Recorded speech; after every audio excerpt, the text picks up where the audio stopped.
ನಮಸ್ಕಾರ. ನಾನು ಸೋನಾಲಿ ಬಾಲಚಂದ್ರ ಕಾರ್ವೇಕರ್, ಸ್ಟೇಟ್ ಕರ್ನಾಟಕ.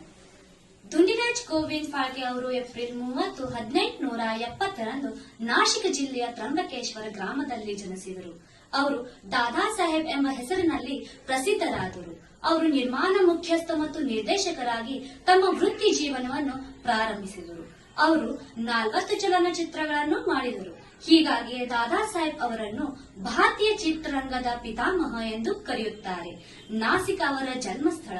ಕಲಾವಂತ ವಿಚಾರ ಮಂಚ್ ನಾಸಿಕ್ ಮತ್ತು ಕಮಲ್ ಫಿಲ್ಮ್ ಪ್ರಕಾಶನ್ ಜಂಟಿಯಾಗಿ ಭಾರತೀಯ ಚಿತ್ರರಂಗದ ಪಿತಾಮಹ ದಾದಾ ಸಾಹೇಬ್ ಫಾಳ್ಕೆ ಅವರು ಪ್ರತಿ ವರ್ಷದಂತೆ ಈ ವರ್ಷವೂ ಪ್ರಶಸ್ತಿಗಳನ್ನು ಆಯೋಜಿಸಿದ್ದಾರೆ. ಈ ವರ್ಷದ ದಾದಾ ಸಾಹೇಬ್ ಫಾಳ್ಕೆ ಫಿಲ್ಮ್ ಆನರ್ಸ್ ಪ್ರಶಸ್ತಿ ಮತ್ತು ದಾದಾ ಸಾಹೇಬ್ ಫಾಳ್ಕೆ ಗೌರವ್ ಪ್ರಶಸ್ತಿ, ಜನಪದ ಕವಿ ವಾಮನ್ ದಾದಾ ಕರ್ಡಕ್ ಪ್ರತಿಷ್ಠಾನ, ಲೋಕಶಾಹಿ ಅಣ್ಣಾಭಾऊ ಸಾಠೆ, ಶಾಹಿರ್ ಅಮರ್ ಶೇಖ್, ಕವಿ ವಸಂತ ಬಾಪಟ್ ಪ್ರಶಸ್ತಿಗೆ ಪ್ರಸ್ತಾವಗಳನ್ನು ಆಹ್ವಾನಿಸಲಾಗುತ್ತಿದೆ.